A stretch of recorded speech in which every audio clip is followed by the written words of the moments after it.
Hello friends, எல்லோரும் எப்படி இருக்கீங்க? நல்லா இருக்கீங்களா? இன்றைக்கி ஒரு சின்ன டிப்ஸு தான். நம்ம நார்மலாக ப்ளவுஸு ஹெம்மிங் பண்ணுவோம்ல, அது ஒரு சில டைமில் பார்த்திங்கன்னா அப்படியே பேக் சைடில் அந்த த்ரெட்டோட இது நல்லா பெருசாக தெரிகிற மாதிரி இருக்கும்.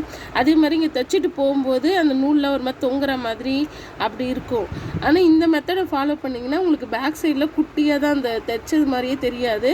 அதே மாதிரி ஃப்ரண்ட்லேயும் இந்த இடம் வந்து உங்களுக்கு ஃபினிஷிங் நீட்டாக இருக்கும். ஹெம்மிங்லேயே 2-3 வெரைட்டி இருக்குது, 2-3 மெத்தட் இருக்குது. அதில் வந்து ஒன்று வந்து நம்ம கையில் ஹெம்மிங் பண்ணுறது, இன்னொன்று மிஷின்லேயே பண்ணுறது, அதுக்கப்புறம் இன்னொரு மிஷினில் வந்து அது டிசைனாக ஹெம்மிங் பண்ணி கொடுக்குற மாதிரி இருக்கும். நம்ம பண்ணுறது வந்து கையில். மோஸ்ட்லி எல்லோரும் இந்த மாதிரி தான் விரும்புவாங்க. நான் உங்களுக்கு இந்த மெத்தட் சொல்கிறேன், உங்களுக்கு பிடிச்சிருக்கா என்னன்னு சொல்லிட்டு நீங்கள் கமெண்ட் பண்ணுங்கள். இங்கே பாருங்கள், இது வந்து நம்ம நார்மலாக இப்படி குத்துறோம்ல, அது வந்து ரொம்ப பெருசாக குத்தாமல் கொஞ்சமாக இந்த ஹெம்மிங் பண்ணதை வச்சு இப்படி குத்தி இப்படி ஒரு த்ரெட்டை வந்து இப்படி சுருட்டி இப்படி எடுத்து ஸ்ட்ரெயிட்டாக இழுத்துக்கணும்.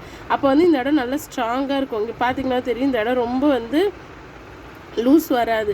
அதே மாதிரி பாருங்கள், இப்படி எடுத்து இப்படி ஒரு ரவுண்டு சுற்றின இது. ஆனால் கொஞ்சம் பண்ணி நீங்கள் இது பண்ணிட்டீங்கன்னா கொஞ்சம் நல்லா ஸ்பீடாகவே வந்துடும். உங்களுக்கு ஸ்டார்டிங்கில் வந்து கொஞ்சம் உங்களுக்கு அது கஷ்டமாக இருக்க மாதிரி இருக்கும். ஆனால் ட்ரை பண்ணிங்கன்னா கண்டிப்பாக வரும். இது ஃபினிஷிங்கும் வந்து கண்டிப்பாக சூப்பராக வரும். நீங்கள் ட்ரை பண்ணி பாருங்கள்.